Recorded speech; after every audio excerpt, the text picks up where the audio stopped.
My name is Alexandra Sterling, and on November 12th at exactly 2:47 p.m. in our company's mahogany-paneled boardroom, my father looked directly at me across the conference table and said the words that would ultimately cost him everything. Alexandra will never be CEO material. Leadership requires qualities she simply doesn't possess. Before I tell you how those devastating words led me to acquire his biggest competitor for $847 million and transform the entire industry landscape, let me know where you're watching from in the comments and hit that subscribe button. Trust me, you'll want to see how a daughter's rejection became a father's greatest business mistake. Before we jump back in, tell us where you're tuning in from, and if this story touches you, make sure you're subscribed, because tomorrow I've saved something extra special for you. The Sterling family legacy began in 1962 when my grandfather, William Sterling, founded Sterling Industries as a small manufacturing company specializing in precision automotive components. From humble beginnings in a converted warehouse outside Detroit, Michigan, he built what would eventually become a multi-billion-dollar enterprise that supplied critical parts to every major automobile manufacturer in North America. His vision extended beyond mere profitability to encompass innovation, quality excellence, and strategic market positioning that would define industry standards for decades. My father, Robert Sterling, inherited this empire in 1987 when grandfather William passed away unexpectedly from a heart attack at the age of 62. Robert was 34 at the time, ambitious and intelligent, but perhaps lacking the visionary instincts that had made his father a transformational industry leader. Under Robert's leadership, Sterling Industries maintained its market position through conservative management and incremental improvements, but the company gradually lost the innovative edge that had distinguished it during its foundational years. Growing up as the eldest child in the Sterling family meant existing within two distinct but overlapping worlds.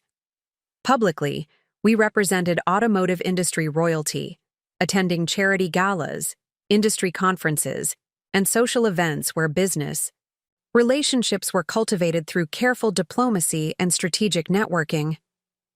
Our Bloomfield Hills mansion served as a venue for entertaining clients, suppliers, and political figures whose decisions could influence regulatory environments affecting our industry. Privately, however, our household operated according to traditional expectations about gender roles and family hierarchy that felt increasingly anachronistic as I developed my own professional ambitions.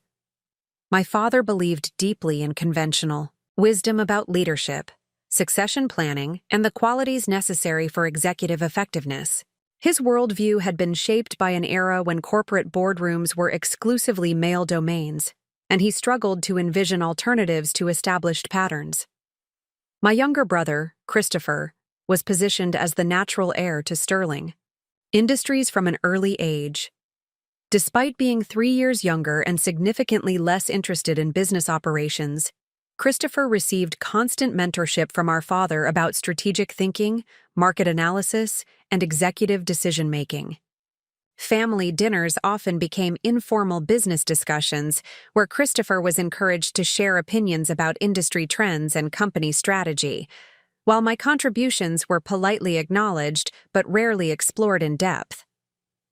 This differential treatment was not necessarily malicious, but rather reflected deeply ingrained assumptions about capability and appropriateness that my father had never seriously examined. He genuinely believed he was protecting me from the demanding pressures of executive leadership, while preparing Christopher for responsibilities that would require strength, decisiveness, and emotional resilience that he assumed were naturally masculine qualities.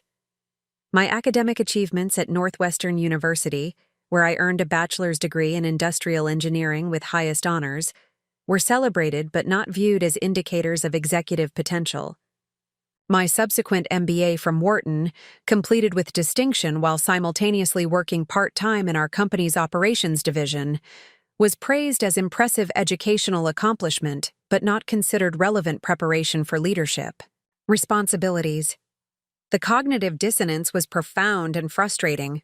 I consistently outperformed Christopher academically, demonstrated superior analytical capabilities in business situations, and showed greater natural instinct for strategic thinking and problem-solving. Yet these advantages were either overlooked or reframed as evidence of academic intelligence rather than practical leadership capability. During summer internships at Sterling Industries throughout college, I had worked in every major department, learning manufacturing processes, supply chain management, quality control systems, and customer relationship protocols. These experiences provided comprehensive understanding of our business operations that far exceeded Christopher's knowledge, despite his official status as the designated successor. More significantly, I had identified several strategic opportunities that could dramatically expand our market position and profitability. The automotive industry was undergoing fundamental transformation as electric vehicle adoption accelerated and autonomous driving technologies emerged. Traditional manufacturers were struggling to adapt their supply chains and component specifications to accommodate these technological shifts, creating opportunities for innovative suppliers who could anticipate and meet evolving requirements. My analysis suggested that Sterling Industries could capture substantial market share by investing in research and development capabilities that would position us as the preferred supplier for next-generation automotive technologies. This strategy would require significant capital investment and some operational risk, but the potential returns were extraordinary. Companies that successfully navigated this technological transition would likely dominate their markets for decades, while those that failed to adapt would gradually lose relevance and profitability. However, my father's management philosophy emphasized stability and predictability over innovation and growth. He preferred maintaining existing client relationships and operational procedures rather than pursuing aggressive expansion strategies that might jeopardize current profitability. This conservative approach had served Sterling Industries adequately during periods of industry stability, but was increasingly inadequate for addressing rapid technological change and competitive pressure from more agile competitors.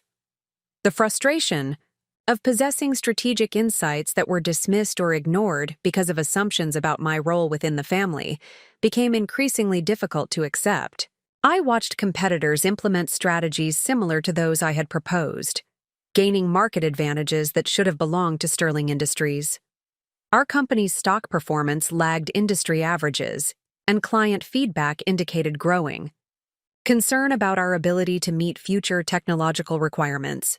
Christopher, meanwhile, showed minimal interest in addressing these strategic challenges.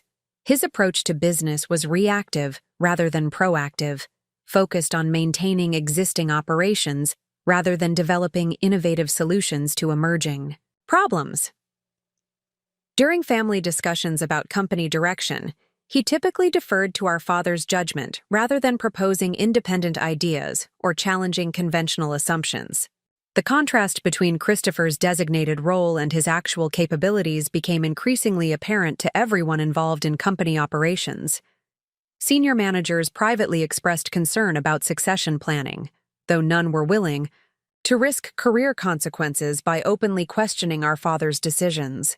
The disconnect between official leadership preparation and demonstrated competence was obvious to objective observers, but somehow invisible to the person whose opinion mattered most. This dynamic created an environment where my professional development was simultaneously encouraged and constrained. I was welcomed within Sterling Industries as a valuable contributor whose analytical skills and operational knowledge were appreciated. But my potential for executive leadership was never seriously considered. The assumption that Christopher would eventually assume control remained unquestioned despite mounting evidence that this succession plan might not serve the company's best interests. The psychological impact of this situation was complex and evolving. Initially, I had accepted our father's assessment of my capabilities and focused on finding fulfillment through supporting roles that utilized my skills without challenging family expectations. I convinced myself that meaningful contribution was possible without pursuing executive authority, and that success could be measured through technical excellence rather than leadership recognition. However, As my understanding of business strategy deepened and my awareness of our company's strategic vulnerabilities increased, this accommodation became increasingly unsatisfactory. I recognized that Sterling Industries was facing challenges that required visionary leadership and innovative thinking rather than conservative management and incremental adjustments. The company's future depended on someone willing to pursue bold strategies and accept calculated risks, qualities that neither my father nor Christopher seemed inclined to embrace. The tension between my professional capabilities and my officially circumscribed role within the family business created internal conflict that grew more intense over time. I was developing expertise and insights that could significantly benefit Sterling Industries, but the organizational structure prevented me from implementing the strategies I believed were necessary for long-term success. This frustration was compounded by watching competitors capture opportunities that Sterling Industries should have pursued. Every market advantage gained by rival companies felt like validation of strategies I had proposed but been unable to implement. The knowledge that our company was underperforming its potential because of leadership limitations that I could address was professionally and personally devastating. The boardroom meeting on November 12th represented the culmination of years of accumulated frustration and the catalyst for transformation that would define the remainder of my career. What happened in that mahogany-paneled conference room would force me to choose between accepting permanent limitation within a family system that undervalued my potential or pursuing independent success that would ultimately challenge everything. My father believed about leadership, capability, and the nature of competitive advantage in modern business. The stakes were extraordinary. Sterling Industries represented not merely a business enterprise, but a family legacy that had shaped 3 generations of our lives. Challenging my father's authority meant risking permanent estrangement from family relationships that had provided identity and belonging throughout my development. Yet, accepting his limitations on my potential meant abandoning professional ambitions that had become central to my sense of purpose and self-worth. The meeting that would change everything was scheduled to address strategic planning for the following fiscal year. Sterling Industries was facing competitive pressure from innovative suppliers who were capturing market share through superior technology and more responsive customer service. Our traditional advantages in manufacturing efficiency and cost control were being eroded by companies that offered greater value through innovation rather than price competition. Board members included our father as chairman and CEO, Christopher as executive vice president, myself as director of strategic analysis, and 4 external directors who represented major institutional investors. The agenda called for reviewing our current market position, analyzing competitive threats, and developing strategies for maintaining profitability in an increasingly challenging business environment. I had prepared extensively for this meeting, developing comprehensive analysis of market trends, competitive positioning, and strategic alternatives that could restore Sterling Industries to industry leadership. My research indicated that decisive action was necessary to prevent further market share erosion and position the company for long-term success.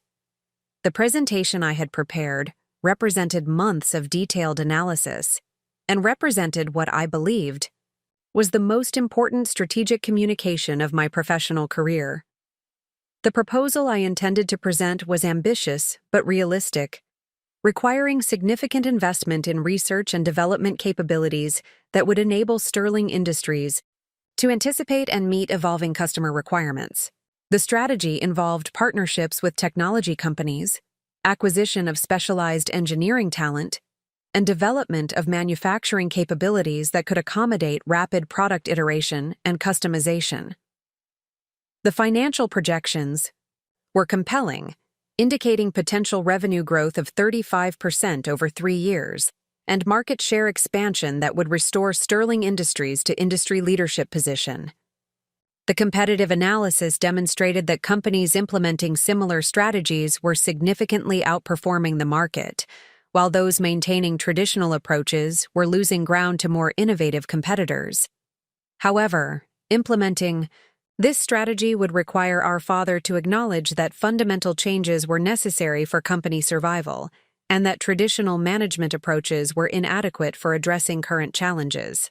More significantly, it would require recognizing that the strategic insights driving this proposal had emerged from analysis that he had previously dismissed as irrelevant to practical business operations. The presentation was scheduled for the middle of the board meeting agenda, following routine financial reports and operational updates. As the meeting progressed through preliminary items, I reviewed my materials one final time, knowing that the next 30 minutes would likely determine whether Sterling Industries would successfully navigate industry transformation or gradually decline into irrelevance. The boardroom itself reflected the traditional corporate culture that had defined Sterling Industries throughout its history. Rich mahogany paneling, leather-bound chairs, and formal portraits of past executives created an atmosphere of established authority and conservative values. The environment was designed to emphasize stability, permanence, and respect for hierarchical decision-making processes. When my father called for the strategic analysis presentation, I stood to address the board with materials that represented what I believed was our company's best opportunity for sustainable competitive advantage. The proposal was technically sound, financially compelling, and strategically necessary for maintaining market position in a rapidly evolving industry. What happened next would transform my understanding of family dynamics, corporate governance, and the relationship between capability and opportunity in ways that would influence every subsequent decision in my professional and personal life. The rejection I was about to experience would become the catalyst for building something far more successful than what I was trying to preserve, but the immediate pain of that moment would be unlike anything I had previously endured. The words my father spoke would echo in my mind for months afterward, not because they were accurate assessments of my capabilities, but because they revealed assumptions about leadership and potential that I had finally outgrown. Standing in that boardroom, about to present analysis that could save our family business, I had no way of knowing that I was actually about to receive the motivation necessary to build something far more successful than what I was trying to protect. Preparing and narrating this story took us a lot of time, so if you are enjoying it, subscribe to our channel. It means a lot to us. Now back to the story. The transformation that would follow would require everything I had learned about business strategy, financial analysis, and competitive positioning, but it would be guided by principles of excellence and innovation rather than tradition and hierarchy. Getting dismissed as not CEO material in front of our board of directors was not the end of my leadership journey, but the beginning of my authentic career as a transformational business leader. The meeting was about to begin in earnest, and my life was about to change forever.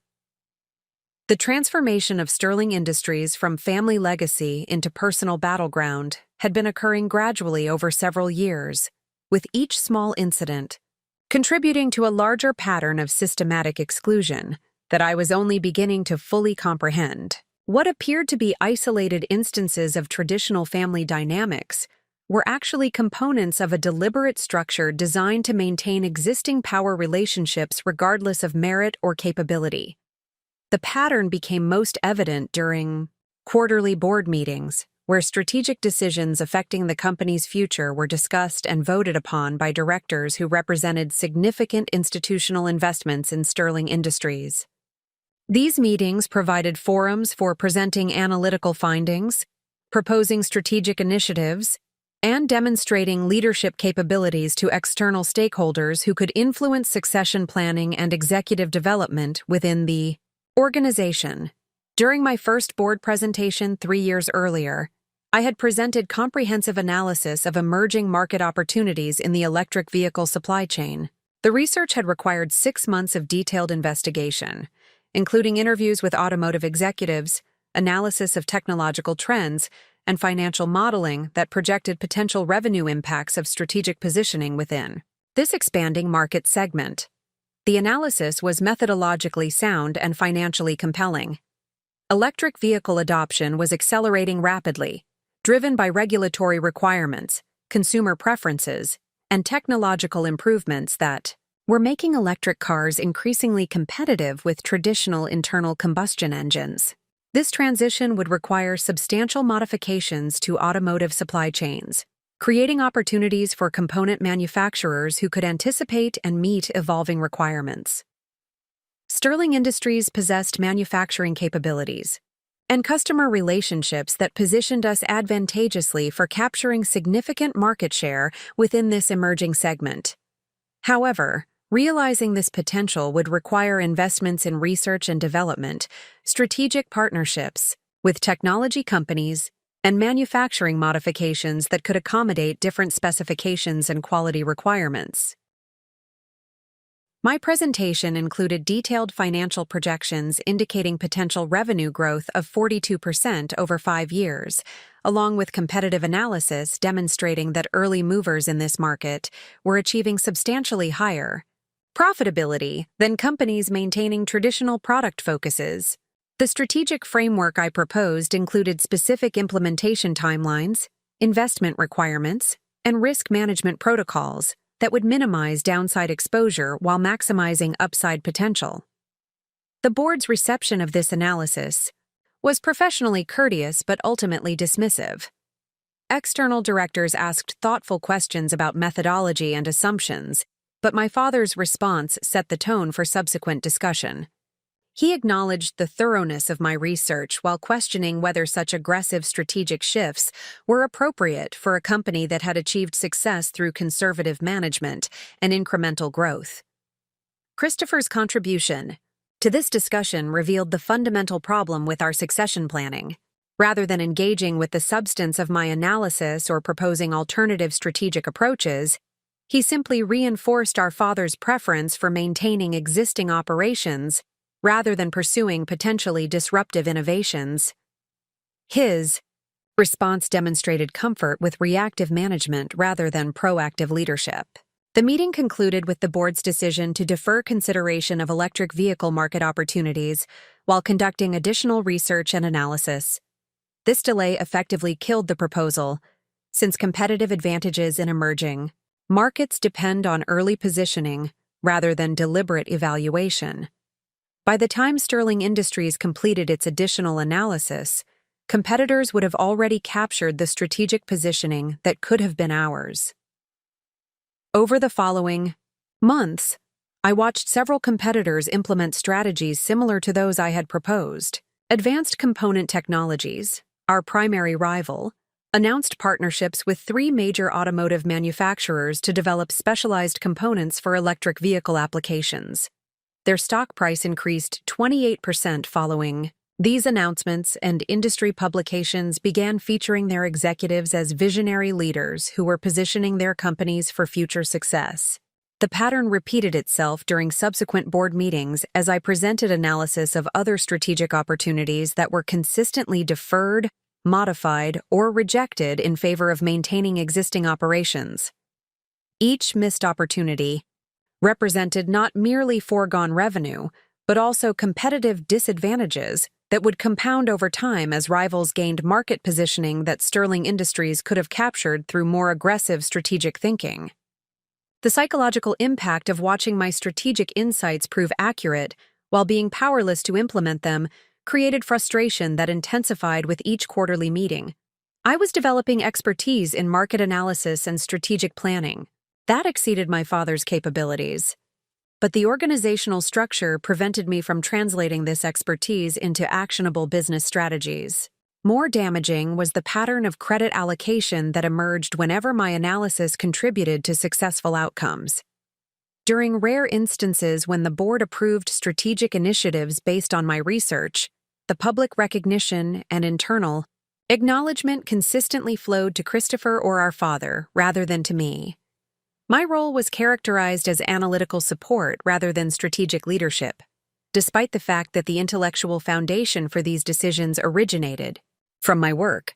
This dynamic became particularly evident when Sterling Industries finally entered the electric vehicle component market 18 months later, implementing a strategy that closely resembled my original proposal, but was presented as Christopher's initiative developed through his emerging leadership within the organization.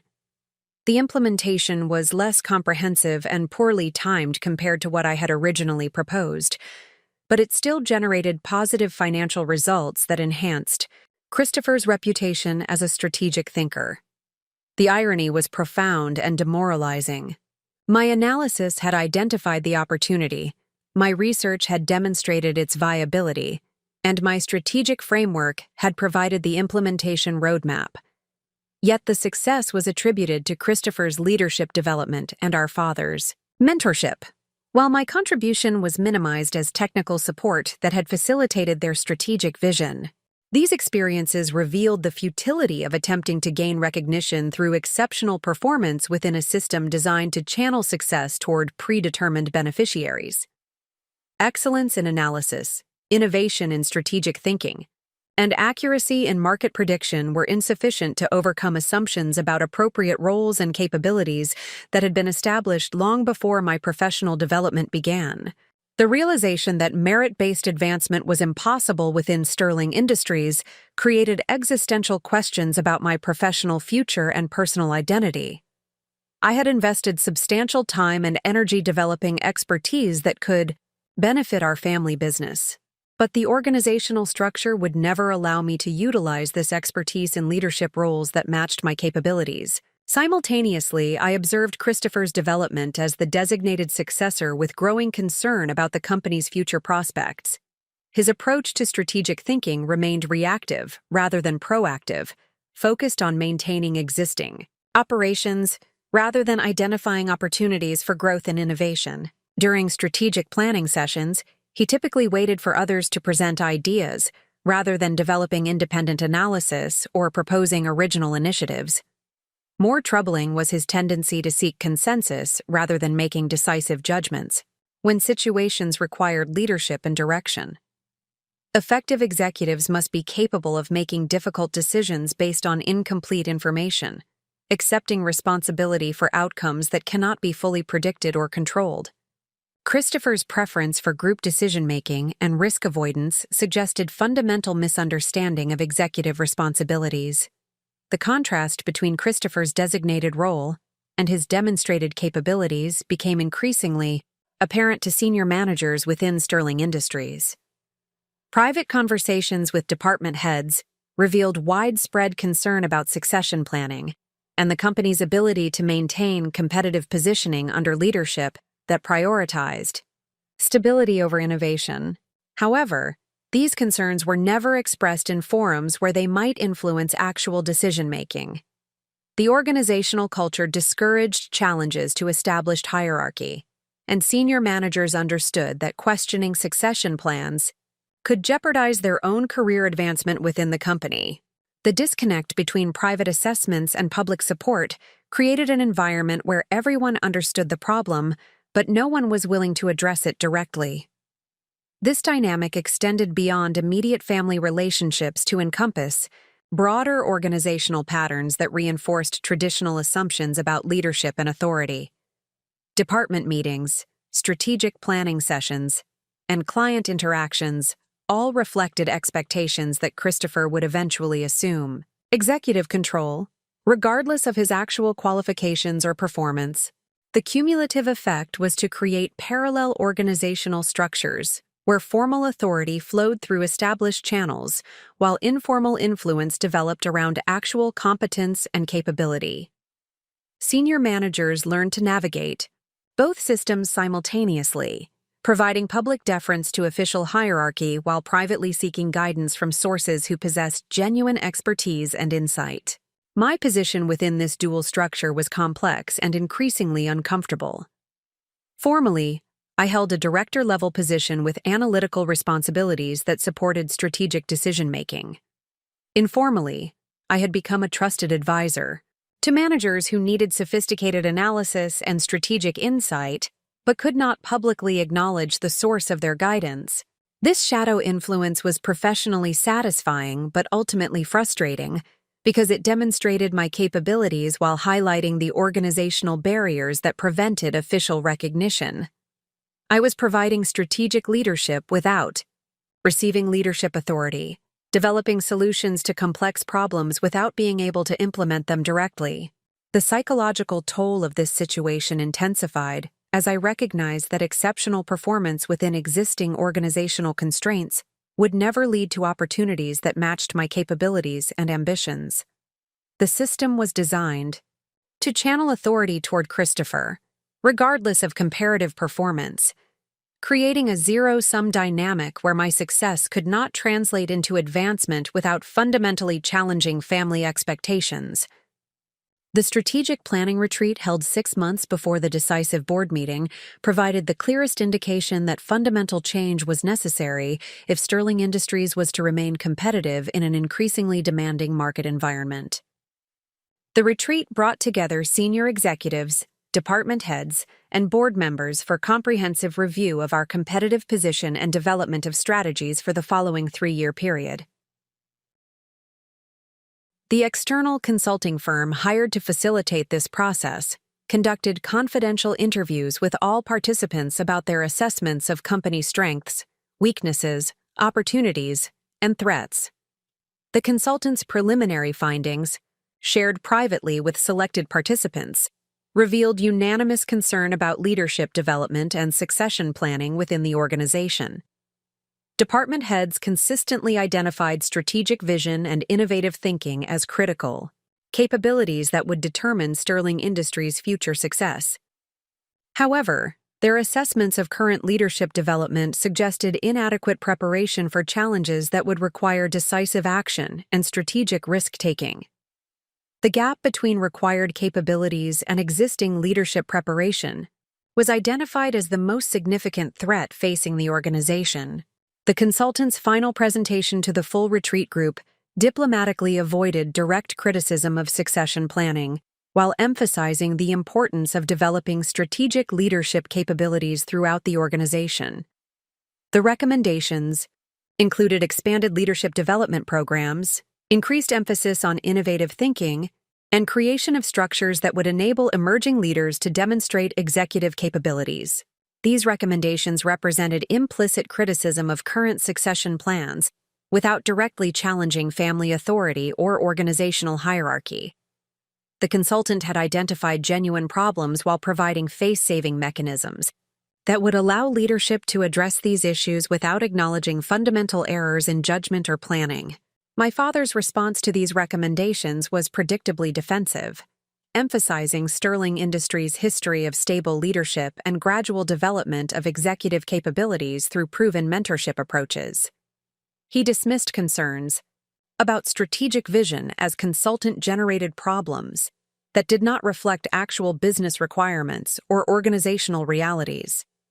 Christopher's reaction was equally revealing, focusing on his comfort with existing development approaches, rather than acknowledging areas where additional preparation might be beneficial. His response suggested limited awareness of his own developmental needs and minimal interest in pursuing capabilities that might require challenging or uncomfortable learning experiences. The retreat concluded with formal adoption of leadership development recommendations that were sufficiently general to avoid implementation requirements while appearing responsive to consultant guidance. The outcome satisfied external board members who needed assurance that leadership concerns were being addressed while maintaining existing succession plans that my father was unwilling to reconsider. However, the retreat had also clarified the magnitude of strategic challenges facing Sterling Industries and the inadequacy of current leadership preparation for addressing these challenges effectively. The company needed visionary leadership, capable of navigating technological disruption, competitive pressure, and market transformation that would require innovative thinking and decisive action. The disconnect between these requirements and existing succession planning was obvious to everyone involved in the retreat, but the organizational culture prevented direct acknowledgement of this fundamental problem. The result was shared understanding of a critical issue that could not be addressed through normal organizational processes. Walking away from that retreat, I understood that Sterling Industries was approaching a strategic inflection point that would determine whether the company would successfully adapt to changing market conditions or gradually decline into irrelevance. The leadership requirements for successful navigation of this transition exceeded the capabilities that our current succession plan would provide. More personally, I recognized that my own professional development had reached a similar inflection point where continued advancement within Sterling Industries was impossible, regardless of my performance or qualifications. The organizational structure would never allow me to utilize my capabilities in roles that matched my expertise and ambitions. The choice was becoming clear: accept permanent limitation within a family system that would never recognize my potential, or pursue independent opportunities that would allow me to develop and demonstrate the leadership capabilities that Sterling Industries needed, but would not accept from me. The decision would require abandoning the security and identity that came from being part of a family business legacy, but continuing within the existing system would require abandoning professional ambitions that had become central to my sense of purpose. The board meeting scheduled for November 12th would provide the final opportunity to present strategic analysis that could influence Sterling Industries' direction and potentially demonstrate the leadership capabilities that might change our father's assessment of my potential. The presentation I was preparing represented the culmination of years of strategic thinking and market analysis, offering our best opportunity for maintaining competitive advantage in an increasingly challenging business environment. However, I was also beginning to understand that this meeting might serve a different purpose entirely, providing definitive clarity about whether my future lay within Sterling Industries or required building something new that would allow my capabilities to develop without artificial constraints. The strategic analysis I would present was comprehensive and compelling, but its reception would reveal whether Sterling Industries was an organization capable of recognizing and utilizing exceptional talent regardless of its source. The stakes were extraordinary, encompassing not merely my individual career advancement, but the future viability of a company that represented 3 generations of family legacy and the livelihoods of thousands of employees whose careers depended on strategic decisions that would be made in that mahogany-paneled boardroom. The meeting would determine whether Sterling Industries would successfully navigate the challenges ahead or become another casualty of organizational inflexibility in a rapidly changing business environment. The months leading to November 12th represented a period of accelerating tension as external market pressures intensified while internal organizational dysfunction became increasingly apparent to stakeholders who possessed the authority to influence strategic direction. Sterling Industries was approaching what business strategists recognize as a critical juncture, where adaptive capacity determines whether established enterprises successfully navigate transformation or become casualties of their inability to evolve beyond historical patterns. The automotive industry was experiencing unprecedented disruption as technological innovation, regulatory requirements, and consumer preferences converged to create fundamental changes in manufacturing requirements, supply chain relationships, and competitive dynamics. Electric vehicle adoption rates exceeded most expert predictions. Autonomous driving technologies advanced more rapidly than anticipated, and traditional automotive manufacturers were struggling to adapt business models that had remained relatively stable for decades. These macro-level changes created both extraordinary opportunities and existential threats for component suppliers like Sterling Industries. Companies that successfully positioned themselves to meet evolving requirements could capture substantial market share and achieve superior profitability. However, organizations that failed to adapt their capabilities and strategic positioning would gradually lose relevance as customers shifted toward suppliers who could deliver innovative solutions rather than maintaining traditional approaches. The strategic analysis I had been developing for presentation to the board represented the most comprehensive assessment of these market dynamics and their implications for Sterling Industries that had ever been undertaken within our organization. The research had required 8 months of intensive investigation, including detailed interviews with automotive industry executives, analysis of technological trends and regulatory developments, financial modeling of various strategic alternatives, and competitive intelligence gathering that revealed how rival companies were positioning themselves for this transformation. The findings were both alarming and inspiring. Alarming because Sterling Industries was falling behind competitors in developing capabilities essential for future success. inspiring because significant opportunities remained available for companies willing to make strategic investments and operational changes necessary for capturing emerging market segments. The core challenge facing Sterling Industries was that our traditional competitive advantages were becoming less relevant, while new success factors emerged that required capabilities we had not developed. Our historical strength in cost-effective manufacturing of standardized components was losing importance as customers increasingly valued innovation, customization, and rapid response to changing requirements. Excellence in operational efficiency remained necessary but was no longer sufficient for maintaining competitive advantage. The strategic framework I had developed addressed these challenges through a comprehensive transformation program that would reposition Sterling Industries as a technology-driven solutions provider rather than a traditional manufacturing supplier. This evolution would require substantial investments in research and development capabilities, strategic partnerships with technology companies, expansion of engineering talent, and modification of manufacturing processes to accommodate greater product variety and faster innovation cycles. The financial projections supporting this strategy were compelling. Companies that had implemented similar transformations were achieving revenue growth rates 30 to 40% higher than industry averages, while maintaining profit margins that exceeded traditional manufacturing approaches.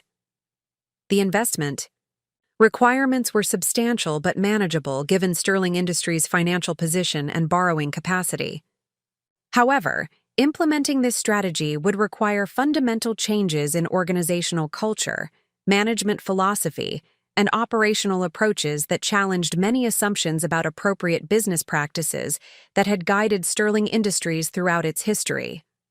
The transformation would require embracing risk, pursuing innovation, and accepting uncertainty in ways that contradicted the conservative management philosophy that had characterized our company for decades. More significantly, successful implementation would require leadership capabilities that emphasized vision, innovation, and adaptive thinking, rather than the stability, predictability, and incremental improvement that had defined previous management approaches. The leader who would guide this transformation needed to combine strategic insight with operational expertise, financial acumen with technological understanding, and decisive judgment with collaborative relationship building. My analysis had identified specific metrics and milestones that would indicate successful progress toward strategic objectives, along with contingency plans that would minimize downside risks if certain assumptions proved incorrect or market conditions developed differently than anticipated. The strategic framework was comprehensive, realistic, and essential for Sterling Industries' long-term viability in a rapidly changing competitive environment. The presentation I was preparing would demonstrate not merely my analytical capabilities, but also my strategic thinking, leadership potential, and ability to synthesize complex information into actionable business strategies. The board meeting would provide an opportunity to showcase the executive capabilities that could guide Sterling Industries through the challenges and opportunities ahead. However, I was also beginning to understand that the reception of this presentation would reveal fundamental truths about organizational dynamics and family relationships that extended far beyond strategic planning and business operations. The meeting would test whether Sterling Industries was capable of recognizing and utilizing exceptional talent regardless of its source, or whether predetermined assumptions about appropriate roles and capabilities would prevent the organization from accessing the leadership it needed for future success. The preparation process for this presentation had been unlike any previous analytical project I had undertaken. The stakes were extraordinary, encompassing not merely my individual career advancement, but the future direction of a company that employed thousands of people and represented 3 generations of family legacy. The strategic recommendations I would present could determine whether Sterling Industries successfully navigated industry transformation or gradually declined into irrelevance. The research methodology had been rigorous and comprehensive. I had conducted confidential interviews with senior executives at 15 major automotive manufacturers to understand their evolving supplier requirements and strategic priorities. These conversations revealed unanimous concern about supplier capabilities for meeting future technological and operational requirements, along with willingness to pay premium prices for partners who could deliver innovative solutions rather than commoditized products. The competitive analysis had been equally thorough, examining how rival component suppliers were positioning themselves for industry transformation and identifying specific capabilities that distinguished successful companies from those that were struggling to adapt.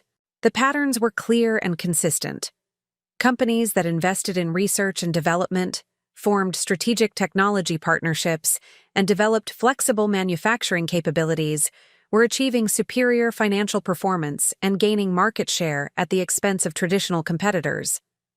The financial modeling had been conservative in its assumptions while demonstrating compelling return on investment for strategic initiatives that would reposition Sterling Industries for future success. The analysis included sensitivity testing that showed positive outcomes across a wide range of scenarios, along with risk management protocols that would protect the company's financial stability during the transition period. The implementation timeline was aggressive but realistic, allowing sufficient time for capability development while ensuring market positioning before competitive advantages were captured by rival companies. The strategic framework included specific milestones and decision points that would enable course corrections if market conditions or competitive dynamics evolved differently than anticipated. The presentation would demonstrate my mastery of strategic analysis, financial planning, competitive intelligence, and implementation strategy, while showcasing leadership capabilities that could guide Sterling Industries through the transformation ahead. The analytical foundation was unassailable. The strategic recommendations were essential, and the implementation framework was comprehensive and realistic. Yet as the presentation date approached, I began to recognize that the outcome would depend less on the quality of my analysis than on deeper questions about organizational culture, family dynamics, and assumptions about leadership that had never been directly examined or challenged within Sterling Industries. The meeting would reveal whether our company was capable of evolving beyond historical patterns or would remain constrained by traditional thinking that was becoming increasingly inadequate for addressing current realities. The personal stakes were equally significant. This presentation represented the culmination of my professional development within Sterling Industries, and potentially my final opportunity to demonstrate capabilities that might influence succession, planning, and organizational direction. The research, analysis, and strategic framework I had developed represented my best thinking about how our company could achieve sustainable competitive advantage in a rapidly changing business environment. If the presentation succeeded in convincing the board to adopt these strategic recommendations, it would validate my capabilities while positioning Sterling Industries for future success. The implementation process would provide opportunities to demonstrate executive leadership and potentially influence long-term succession planning within the organization. However, if the presentation was rejected or minimized in favor of maintaining existing approaches, it would confirm that my capabilities would never be fully recognized or utilized within Sterling Industries. The choice would then become whether to accept permanent limitation within a family system that undervalued my potential or pursue independent opportunities that would allow my leadership capabilities to develop without artificial constraints. The week preceding the board meeting brought increasing awareness that this presentation would serve as more than strategic planning, but as a definitive test of whether Sterling Industries could adapt to changing competitive requirements. The company needed visionary leadership capable of navigating technological disruption and market transformation. But the organizational culture had consistently demonstrated preference for stability over innovation and tradition over adaptation. The irony was profound. Sterling Industries possessed the financial resources, market position, and operational capabilities necessary for successful transformation, but lacked the leadership vision and adaptive capacity required for implementing necessary changes. The company was failing not because of external competitive pressure, but because of internal resistance to evolution that could ensure long-term success. My strategic analysis had identified this paradox and developed specific recommendations, for addressing both the external competitive challenges and the internal organizational barriers that prevented effective response. The transformation program I would present included cultural change initiatives alongside operational improvements, recognizing that sustainable competitive advantage required evolution in thinking as well as capabilities. The presentation would demonstrate that Sterling Industries' future success depended not on maintaining historical approaches, but on embracing innovation, accepting calculated risks, and developing leadership capabilities that could navigate uncertainty rather than avoiding it. The strategic framework provided a roadmap for this evolution while minimizing downside risks and maximizing opportunities for sustainable competitive advantage. The board meeting, scheduled for November 12th, would determine whether Sterling Industries possessed the adaptive capacity necessary for implementing this transformation, or would continue following traditional approaches that were becoming increasingly inadequate for addressing competitive realities. The decision would influence not merely strategic direction, but the fundamental character of an organization that had shaped 3 generations of family identity and thousands of employee careers. Walking into that mahogany-paneled boardroom, I would carry more than analytical findings and strategic recommendations. I would represent the possibility of organizational evolution beyond historical constraints, the potential for recognizing and developing leadership capabilities regardless of their source, and the opportunity to build something extraordinary from the foundation of family legacy and business expertise that had been accumulated over decades. The presentation I was about to deliver would either catalyze the transformation that Sterling Industries needed for future success, or confirm that the organizational culture was too rigid to accommodate the leadership vision necessary for navigating the challenges ahead. The outcome would determine whether my future lay within a family business that could evolve beyond traditional limitations, or required building something new that would demonstrate the leadership capabilities that Sterling Industries needed, but could not accept. The stakes encompassed individual career development, family relationships, organizational survival, and employee welfare in ways that made this presentation the most significant professional challenge I had ever confronted. The strategic analysis was comprehensive and compelling, but its reception would reveal deeper truths about capability, opportunity, and the relationship between individual potential and organizational evolution that would influence every subsequent decision in my professional and personal development. The transformation that Sterling Industries required was within reach, but implementing it would require recognizing that excellence can emerge from unexpected sources and that organizational success depends on utilizing the best thinking available, rather than maintaining predetermined assumptions about appropriate roles and capabilities. The board meeting would test whether our company possessed the wisdom necessary for embracing this evolution or would remain constrained by traditional thinking that prioritized stability over innovation and hierarchy over merit. The moment of truth was approaching, and everything that followed would depend on whether Sterling Industries could recognize the leadership it needed when that leadership emerged from sources that challenged conventional expectations about authority, capability, and the relationship between family tradition and business innovation. November 12th arrived with the kind of crisp autumn clarity that made Detroit's skyline appear sharper and more defined than usual, as though the universe itself was focusing attention on decisions that would reshape the future of Sterling Industries and everyone connected to its legacy. The morning began with my customary review of market reports and competitive intelligence updates, but the routine felt different, knowing that within hours I would deliver the most consequential presentation of my professional career. The boardroom preparations had been meticulous. I arrived at Sterling Industries headquarters 90 minutes before the scheduled meeting time to ensure that all presentation materials were properly organized, technical equipment was functioning correctly, and the physical environment would support effective communication of complex strategic concepts. The mahogany-paneled conference room that had witnessed decades of corporate decisions would serve as the venue for what I recognized might be the company's most important strategic discussion since my grandfather's original vision for industry leadership. The presentation materials represented 8 months of intensive research and analysis, distilled into a comprehensive but accessible format that would enable board members to understand both the urgency of current competitive challenges and the extraordinary opportunities available through strategic transformation.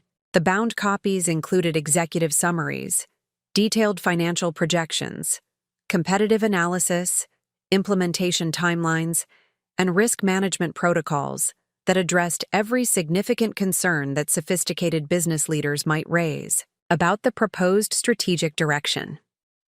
The technology setup included multiple backup systems to ensure seamless delivery of visual materials that would support verbal presentation with compelling data visualization and market trend analysis.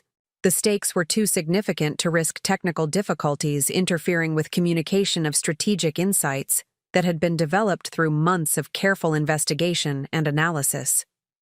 As board members began arriving for the 10 o'clock meeting, I observed the familiar ritual of professional greetings and informal conversation that preceded formal business discussions. The external directors represented substantial institutional investments in Sterling Industries, bringing decades of experience in automotive industry dynamics, strategic planning, and corporate governance that qualified them to evaluate the strategic recommendations I would present. David Harrison served as lead independent director, having previously held executive positions at 2 major automotive manufacturers before establishing a successful consulting practice focused on supply chain optimization.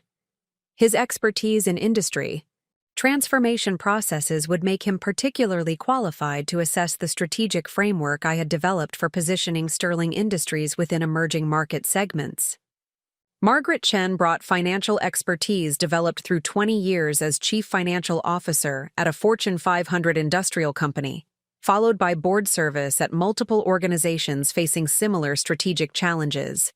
Her perspective on capital allocation and return on investment analysis would be crucial for evaluating the financial projections supporting my strategic recommendations.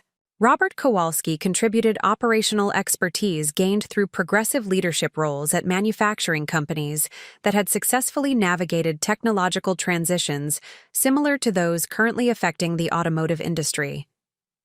His understanding of implementation challenges and organizational change management would be essential for assessing the feasibility of the transformation program I would propose. The presence of these experienced business leaders created both opportunity and pressure.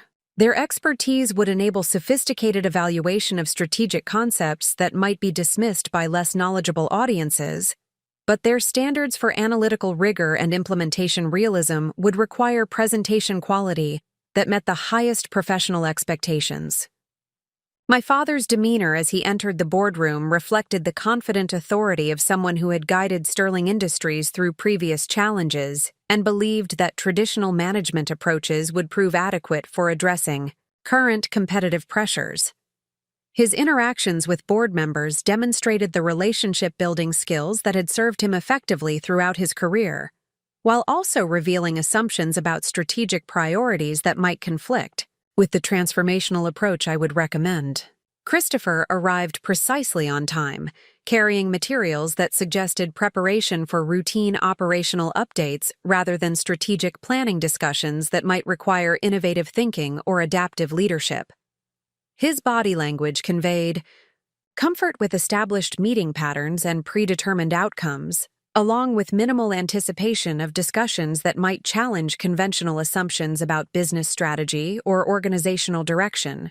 The contrast between Christopher's apparent expectations and the magnitude of strategic challenges facing Sterling Industries highlighted the fundamental disconnect between required leadership capabilities and current succession planning that had motivated my comprehensive analysis of alternative strategic approaches. The company needed visionary leadership capable of navigating technological disruption and competitive transformation, but the designated successor demonstrated preference for stability over innovation and tradition over adaptation. The formal meeting began with routine agenda items including financial reports, operational updates, and regulatory compliance reviews that established baseline understanding of current business performance before transitioning to strategic planning discussions. The preliminary reports indicated solid but unremarkable financial results that reflected Sterling Industries' continued competence in traditional manufacturing operations while revealing concerning trends in market share erosion and competitive positioning that validated the urgency of strategic transformation. The operational updates provided additional evidence of organizational challenges that required innovative solutions rather than incremental improvements.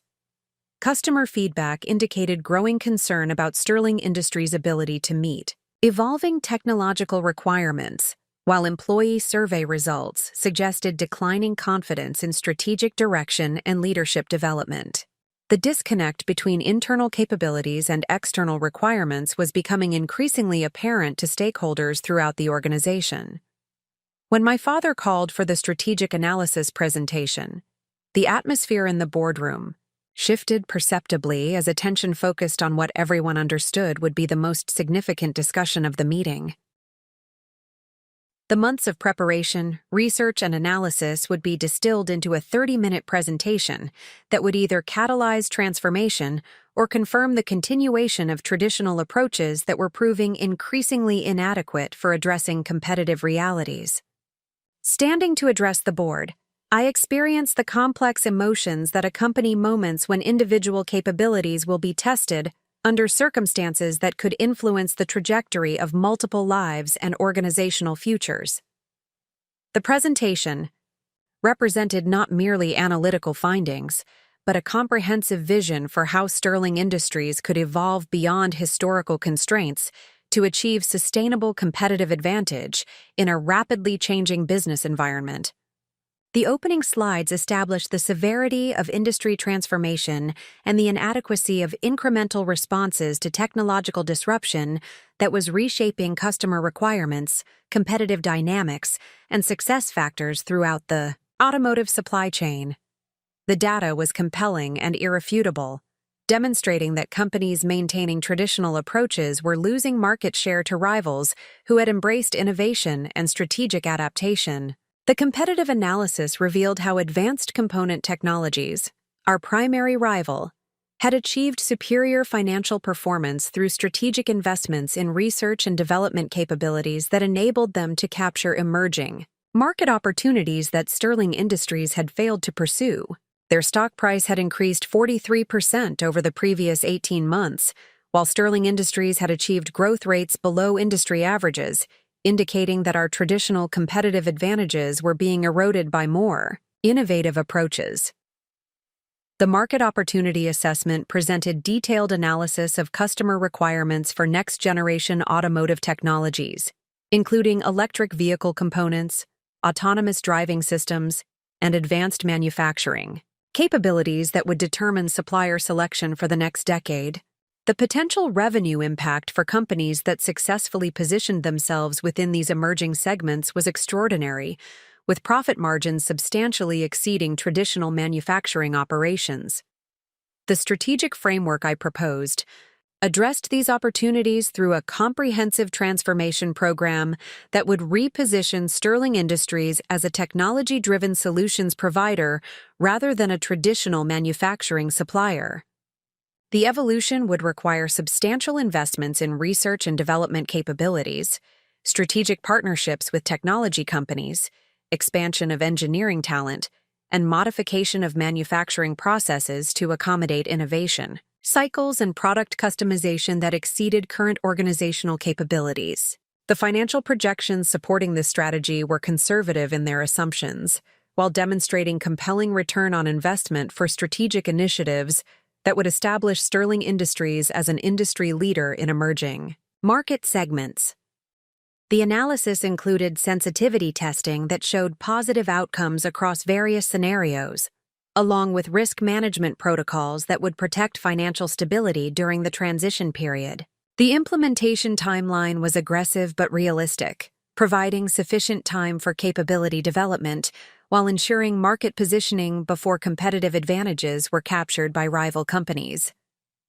The strategic framework included specific milestones and decision points that would enable course corrections if market conditions or competitive dynamics evolved differently than anticipated.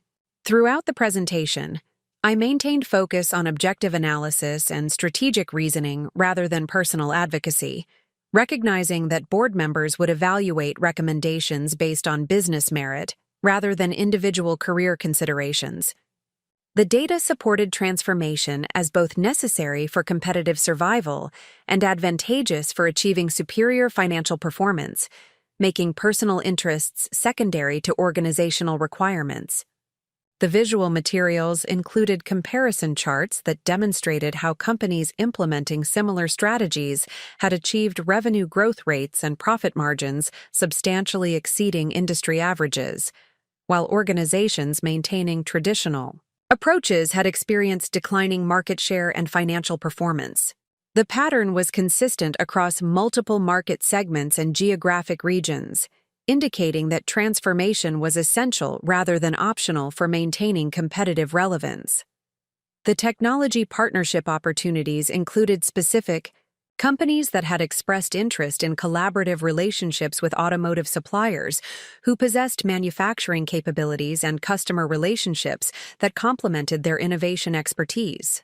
These partnerships would provide access to cutting-edge technologies while offering Sterling Industries pathways for capability development that would be impossible to achieve through internal investment alone. The talent acquisition strategy addressed the need for engineering expertise and strategic thinking capabilities that would be essential for successful transformation implementation. The competitive market for specialized talent required compensation packages and career development opportunities that would attract professionals capable of driving innovation and adaptive thinking throughout the organization. The organizational change management component recognized that successful transformation would require cultural evolution alongside operational improvements, acknowledging that sustainable competitive advantage depended on developing adaptive thinking capabilities, rather than merely implementing new technologies or manufacturing processes. As the presentation concluded, I addressed potential concerns about implementation risks and resource requirements while emphasizing that the greatest risk facing Sterling Industries was maintaining traditional approaches that were becoming increasingly inadequate for addressing competitive realities. The choice was not between safe stability and dangerous innovation, but between managed transformation and uncontrolled decline. The boardroom atmosphere during the question period that followed was professional and engaged, with external directors asking sophisticated questions about methodology, assumptions, and implementation details that demonstrated genuine interest in understanding the strategic framework and its implications for Sterling Industries' future direction. Their expertise enabled substantive discussion of complex business concepts rather than superficial review of presentation materials. David Harrison's questions focused on competitive positioning and market timing, recognizing that transformation strategies must be implemented before rival companies capture available advantages. His experience with industry dynamics enabled him to appreciate both the urgency of current challenges and the extraordinary opportunities available through strategic adaptation. Margaret Chen's inquiries addressed financial projections and capital allocation priorities, evaluating whether the proposed investment requirements were justified by anticipated returns and whether the risk management protocols would protect Sterling Industries' financial stability during the transition period. Her analysis confirmed that the strategic framework represented sound financial planning rather than speculative investment.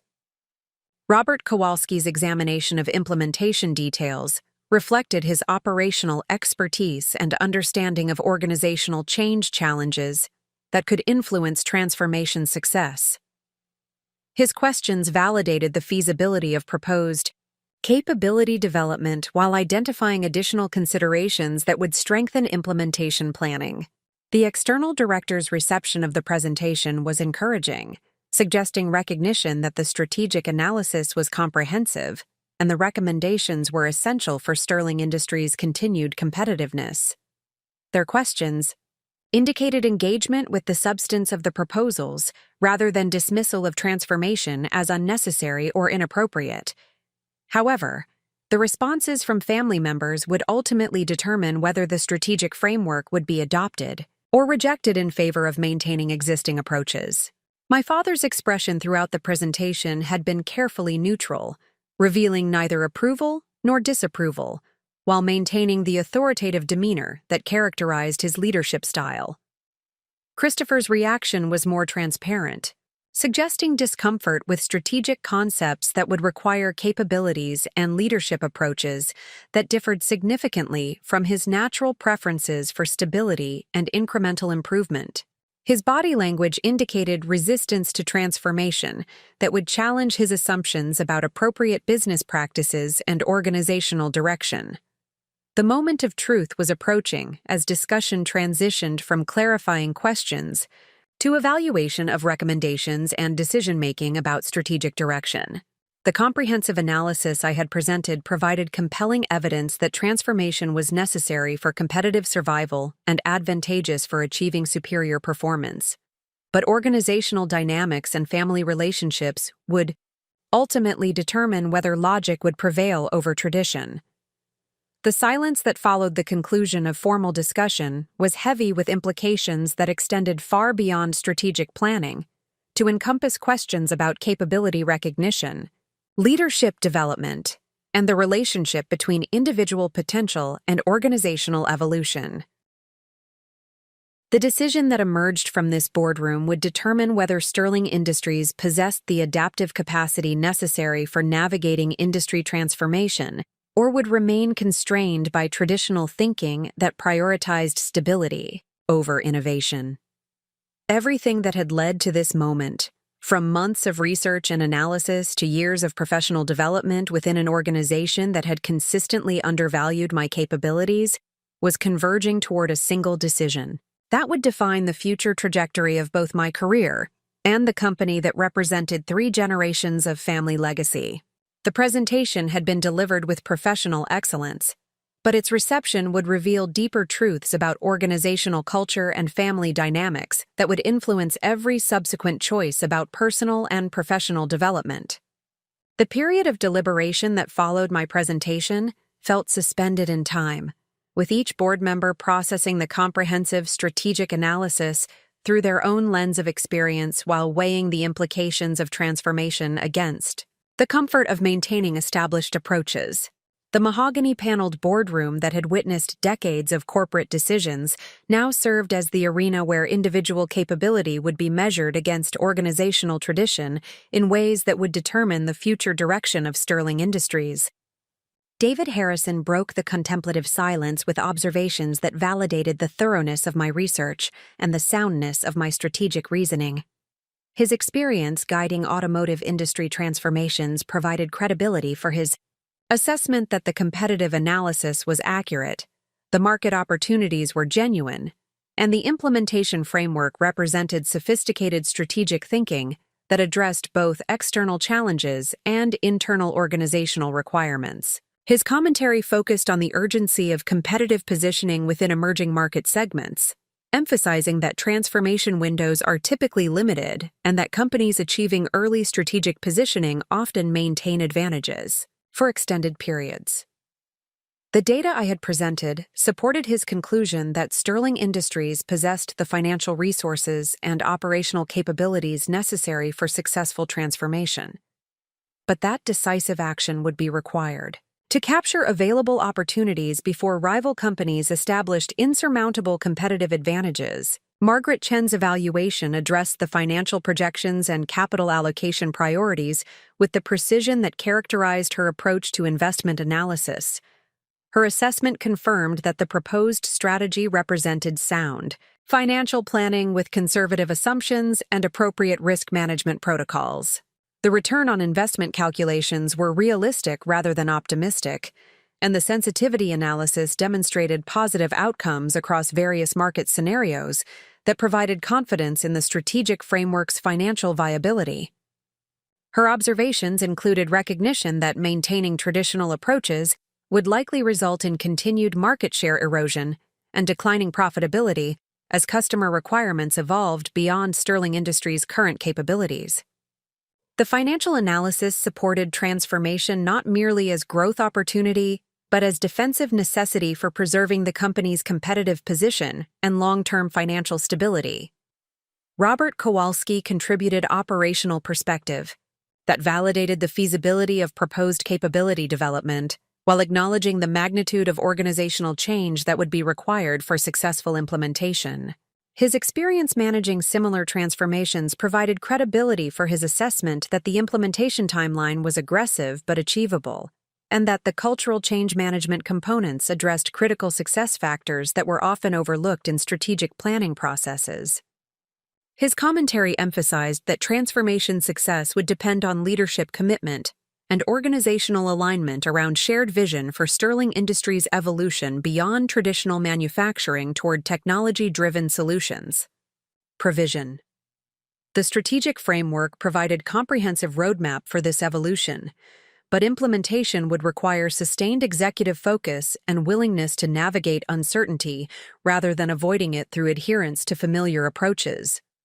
The external director's collective assessment represented strong endorsement of the strategic analysis and recommendations I had presented, validating both the analytical methodology and the strategic reasoning that supported comprehensive transformation, as necessary for competitive survival and advantageous for achieving superior financial performance. Their professional credibility and industry expertise provided authoritative confirmation that the presentation had met the highest standards for strategic planning and business analysis. However, the ultimate decision about strategic direction would depend on family leadership whose perspectives had been shaped by different experiences and whose priorities might emphasize organizational stability over adaptive innovation. The external directors could provide guidance and oversight, but implementation authority rested with executive leadership that would determine whether Sterling Industries would embrace transformation or maintain traditional approaches that were becoming increasingly inadequate for addressing competitive realities. My father's response began with acknowledgement of the presentation's thoroughness and recognition of the analytical capabilities that had produced such comprehensive strategic assessment. His comments suggested appreciation for the effort invested in developing understanding of market dynamics and competitive challenges that would influence Sterling Industries' future direction. The tone was professional and respectful, indicating that the presentation had been received as serious strategic communication rather than academic exercise. However, his subsequent commentary revealed fundamental disagreement with the premise that dramatic transformation was necessary or appropriate for Sterling Industries' continued success. His perspective emphasized the company's historical achievements through conservative management and incremental improvement, suggesting that similar approaches would prove adequate for addressing current challenges without requiring the organizational disruption and financial risk associated with comprehensive transformation. His assessment of market conditions differed significantly from the analysis I had presented, emphasizing stability rather than disruption and suggesting that customer requirements would evolve gradually rather than experiencing the dramatic shifts that my research had identified. This interpretation of market dynamics supported continuation of existing strategic approaches with minor modifications rather than pursuing the fundamental changes that would be required for successful adaptation to technological transformation. The philosophical differences extended beyond strategic assessment to encompass contrasting perspectives about risk management and growth priorities. My father's leadership philosophy emphasized protection of existing achievements over pursuit of new opportunities, reflecting decades of experience where conservative approaches had successfully maintained Sterling Industries' market position and financial stability. His worldview prioritized certainty over potential and tradition over innovation in ways that were fundamentally incompatible with the adaptive leadership required for navigating industry transformation. Christopher's contribution to the strategic discussion revealed the limitations that had become increasingly apparent throughout his development as designated successor. Rather than engaging with the substance of the strategic analysis or proposing alternative approaches to addressing competitive challenges, his response focused on operational concerns and implementation difficulties that suggested discomfort, with strategic thinking that extended beyond routine business management. His commentary demonstrated preference for maintaining familiar organizational patterns rather than pursuing adaptive strategies that would require new capabilities and different approaches to business development.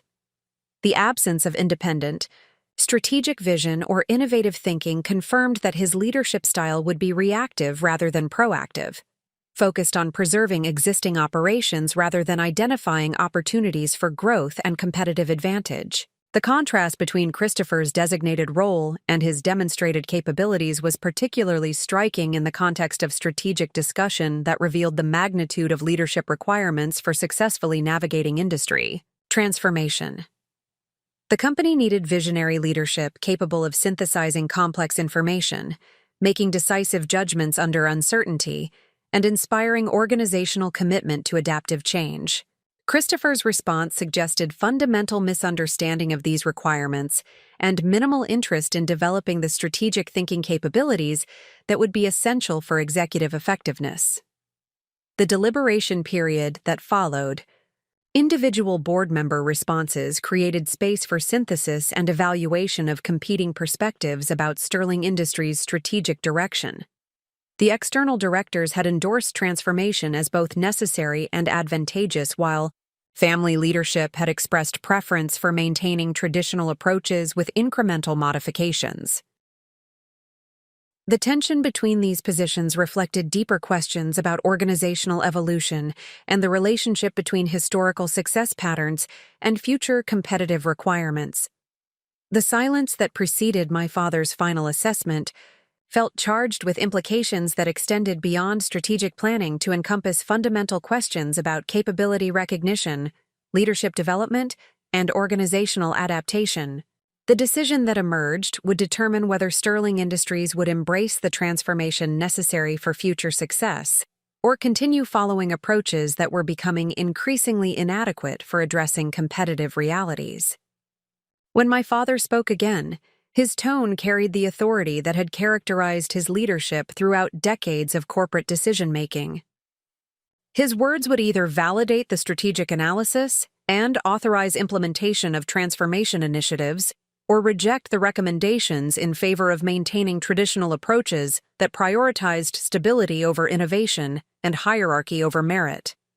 The statement that followed would reshape my understanding of family dynamics, organizational culture, and the relationship between individual capability and institutional recognition in ways that would influence every subsequent decision about personal and professional development. The comprehensive strategic analysis I had presented represented my best thinking about Sterling Industries' future direction, but its reception would reveal deeper truths about the organization's capacity for evolution and adaptation.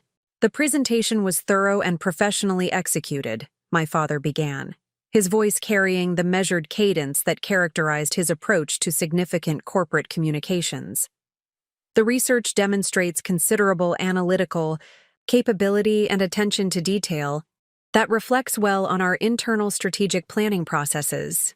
However, after careful consideration of the recommendations and their implications for Sterling Industries' continued operations, I believe that maintaining our proven approaches with selective enhancements represents the most prudent path forward. The qualification that followed would strip away any ambiguity about his assessment of both the strategic recommendations and my role in the organization's future direction. Strategic analysis is valuable for informing decision-making, but executive leadership requires different qualities entirely: vision, decisiveness, and the ability to inspire confidence in stakeholders and employees are characteristics that cannot be developed through analytical excellence alone. The boardroom atmosphere shifted perceptibly as the implications of his commentary became clear. The external directors who had endorsed the strategic framework appeared surprised by the dismissal of recommendations they had evaluated as essential for competitive survival. The professional courtesy that had characterized the discussion was giving way to uncomfortable recognition that merit-based decision-making was being superseded by considerations that had little relationship to business requirements or strategic necessity. The words that followed would crystallize years of accumulated frustration into a moment of absolute clarity about organizational dynamics and family relationships that could no longer be rationalized or accommodated through continued participation in systems that valued hierarchy over capability and tradition over innovation. Alexandra has demonstrated exceptional analytical skills and commitment to understanding our industry's evolution, my father continued, his tone maintaining professional respect while delivering assessment that would fundamentally alter the trajectory of my career and our family relationships. However, these capabilities alone do not constitute preparation for executive leadership. Chief executive responsibility requires qualities of judgment, authority, and strategic instinct that develop through different experiences and different types of challenges. The pause that followed felt eternal as he gathered his thoughts. For the statement that would define his perspective on leadership capability and organizational succession in terms that eliminated any possibility of misunderstanding or future reconsideration. The external directors waited with visible tension, understanding that they were witnessing a decision that contradicted their professional assessment while being powerless to influence outcomes that would be determined by family authority rather than business logic. Alexandra will never be CEO material, he declared with finality that resonated through the mahogany-paneled boardroom like a gavel concluding legal proceedings. Leadership requires qualities she simply does not possess, and focusing our succession, planning around individuals who lack these fundamental characteristics would represent irresponsible stewardship of Sterling Industries' legacy and employee welfare. The words struck with physical force that left me struggling to maintain professional composure while processing the magnitude of rejection that extended beyond strategic recommendations to encompass my fundamental capability and potential for leadership development. The comprehensive analysis that had demonstrated superior strategic thinking, innovative solutions to complex challenges, and sophisticated understanding of competitive dynamics had been dismissed not because of analytical flaws or strategic inadequacy, but because of predetermined assumptions about leadership qualities that had never been objectively evaluated or fairly assessed. The silence that followed was absolute and suffocating. David Harrison's expression revealed shock at witnessing merit-based analysis rejected in favor of succession planning that prioritized family hierarchy over business requirements. Margaret Chen appeared professionally disturbed by the disconnect between strategic necessity and organizational decision-making. Robert Kowalski's discomfort was evident as he observed the rejection of transformation recommendations that his experience confirmed were essential for competitive survival. Christopher's reaction was complex, combining relief at having potential competition for succession eliminated with apparent discomfort at witnessing the systematic dismissal of superior strategic thinking and analytical capability. His expression suggested recognition that the decision protected his position while simultaneously revealing its inadequacy for addressing the challenges that would define Sterling Industries' future success or failure. The rejection encompassed more than individual career advancement to include organizational direction, strategic vision, and the fundamental question of whether Sterling Industries possessed the adaptive capacity necessary for navigating industry transformation.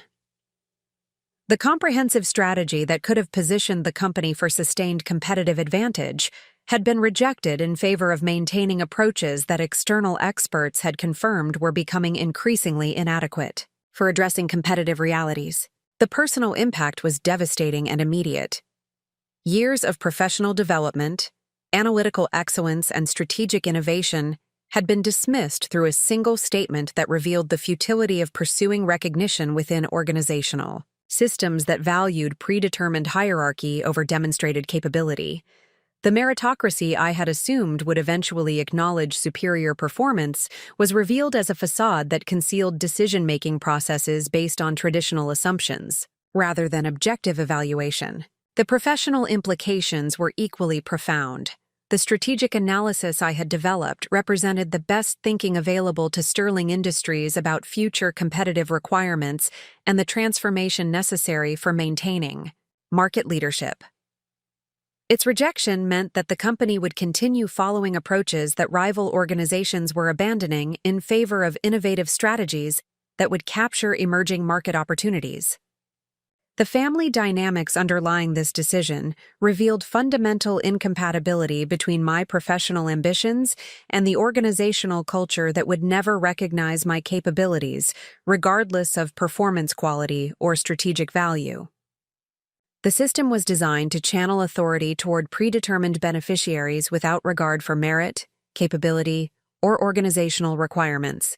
Standing in that boardroom, absorbing the implications of categorical rejection that eliminated any possibility of future recognition within Sterling Industries, I experienced a moment of absolute clarity about professional direction and personal identity. The strategic analysis had been exemplary, but its reception confirmed that excellence would never overcome institutional barriers to advancement that were based on assumptions rather than assessment.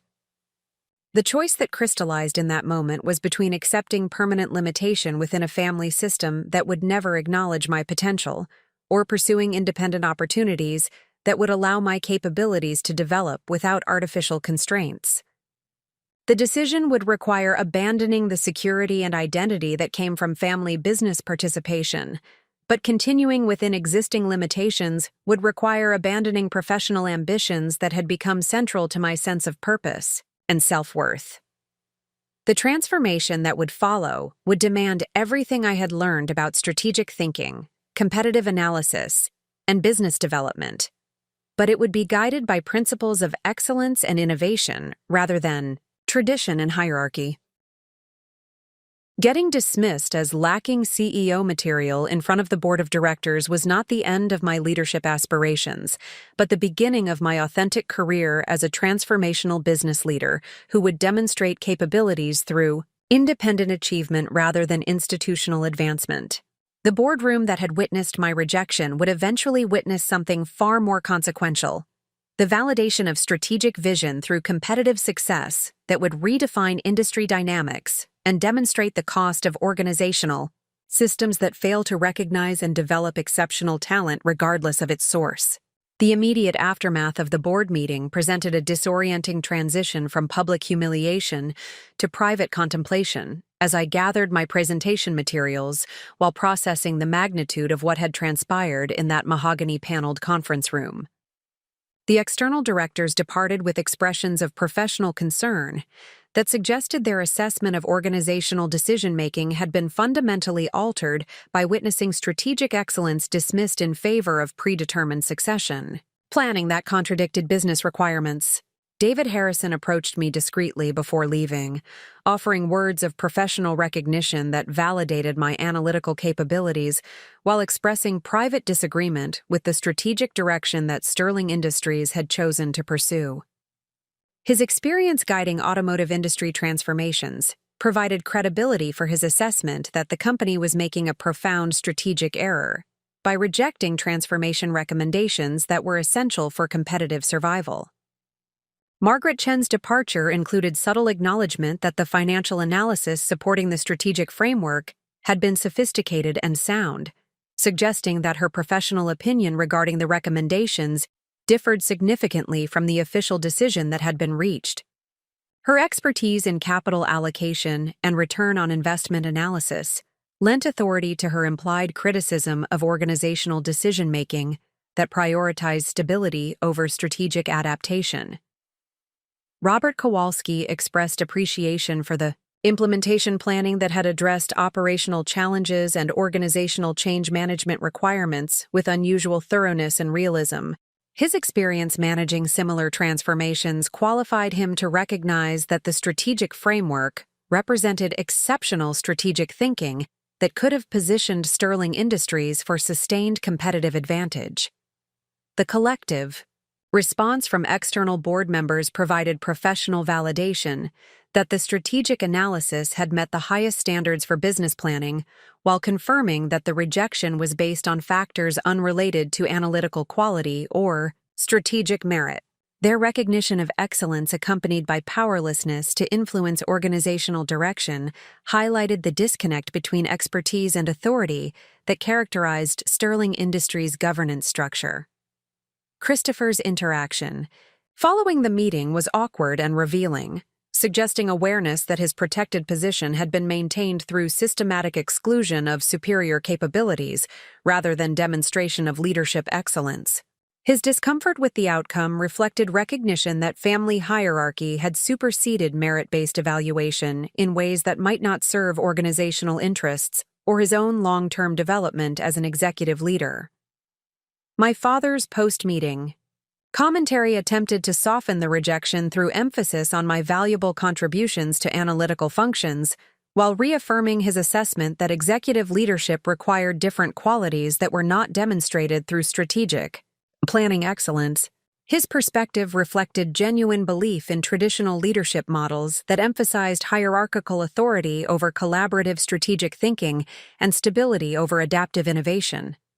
The conversation revealed fundamental philosophical differences about leadership effectiveness and organizational adaptation that extended beyond immediate succession planning to encompass competing visions for Sterling Industries' future direction.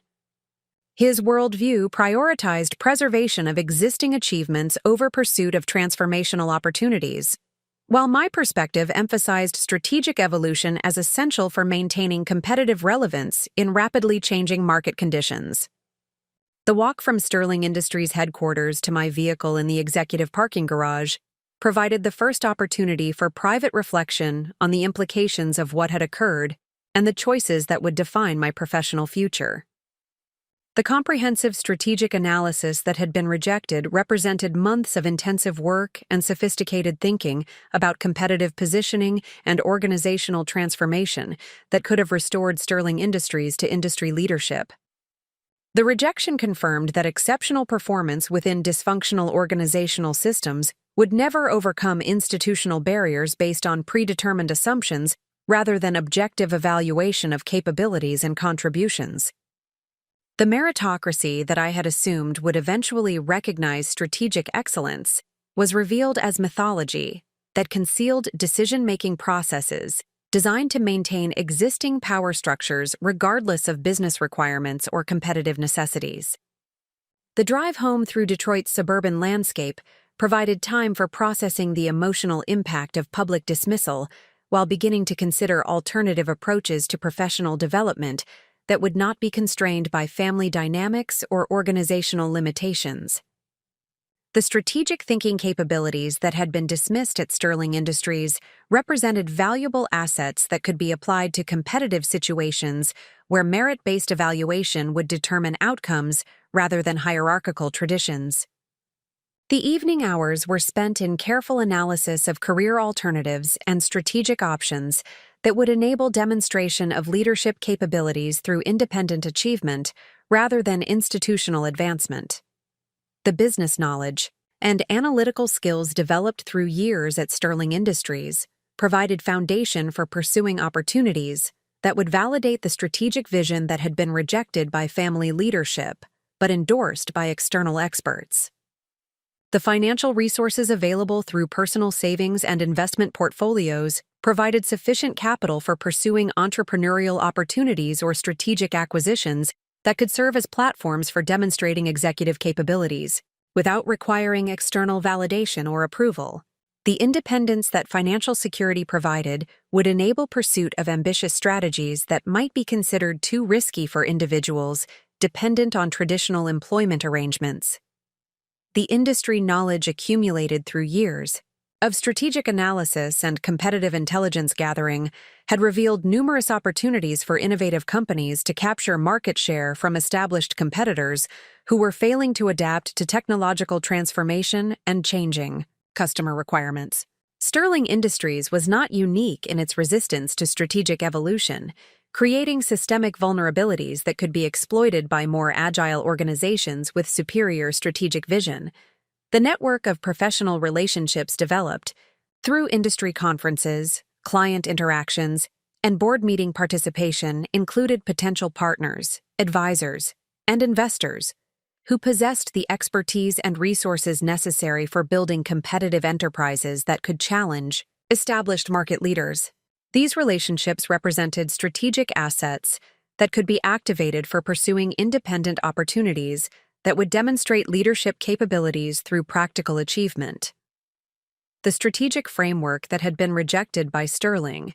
Industries could be implemented through alternative organizational structures that would not be constrained by traditional thinking or hierarchical limitations. The comprehensive analysis of market opportunities, competitive dynamics, and transformation requirements provided roadmap for building companies that could capture the emerging market segments that established competitors were failing to address effectively. The decision crystallized over several days of reflection and analysis as I evaluated the relative merits of attempting continued advancement within Sterling Industries versus pursuing independent opportunities that would enable unrestricted application of strategic thinking and leadership capabilities. The choice between accepting permanent limitation or embracing uncertainty represented the fundamental crossroads that would determine whether my professional development would be constrained by institutional barriers or enabled by entrepreneurial freedom. The competitive intelligence that had been gathered for the Sterling Industries presentation included detailed analysis of advanced component technologies, our primary rival, whose strategic positioning and operational capabilities represented both competitive threat and potential acquisition opportunity. The company had achieved superior market performance through innovative approaches that were similar to the transformation strategy I had proposed, but their implementation had been less comprehensive than optimal, creating vulnerabilities that could be exploited by a more sophisticated competitive approach. The financial analysis of advanced component technologies revealed that despite their recent success in capturing market share and achieving above-average profitability, the company was facing capital constraints that limited their ability to pursue aggressive expansion strategies. Their debt-to-equity ratio had increased substantially as they invested in research and development capabilities, while their working capital requirements had grown faster than cash flow generation, creating potential liquidity challenges that could force consideration of strategic alternatives including acquisition or merger. The ownership structure of advanced component technologies included significant institutional investment from private equity firms, whose investment timeline would require liquidity events within the next 3 to 5 years.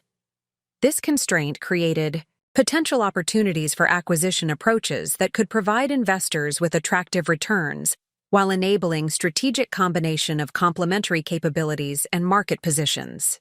The due diligence process for evaluating advanced component technologies as a potential acquisition target would require access to confidential financial information and operational data that was not publicly available through normal competitive intelligence gathering.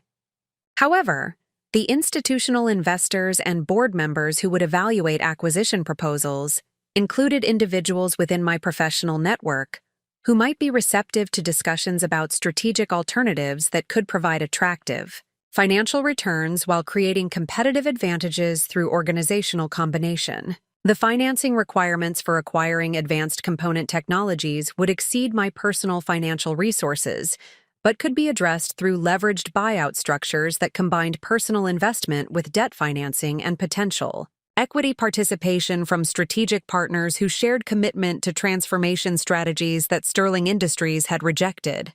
The financial engineering required for structuring such transactions represented sophisticated but achievable financial planning that would enable acquisition of strategic assets that could serve as platforms for industry leadership. The strategic vision that would guide such an acquisition extended beyond financial returns to encompass transformation of industry dynamics through demonstration of innovative approaches to customer service, technology development, and operational excellence that would establish new standards for competitive performance.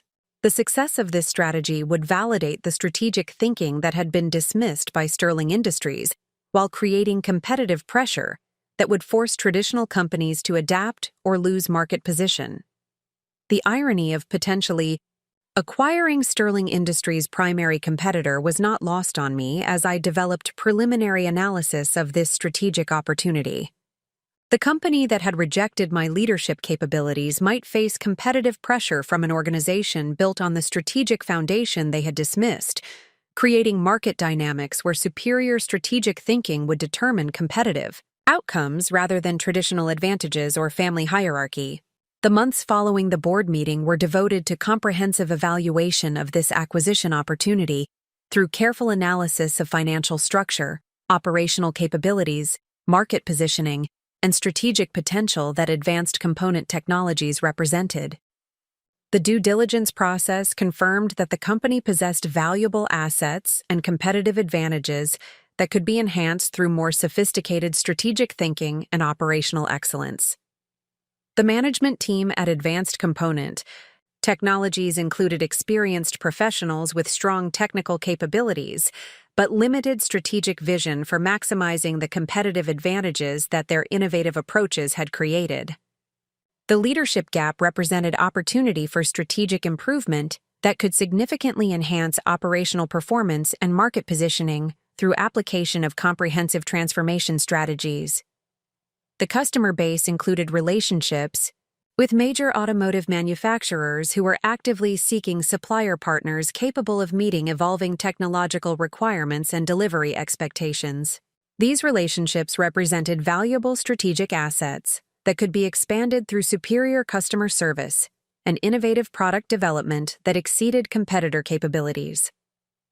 The manufacturing facilities possessed advanced capabilities for precision component production, but were underutilized due to capital constraints that had limited expansion and modernization investments. The operational efficiency improvements that could be achieved through strategic capital allocation and process optimization represented significant opportunities for enhanced profitability and competitive advantage. The acquisition negotiations required careful balance between demonstrating serious intent and maintaining confidentiality that would prevent market speculation or competitive interference.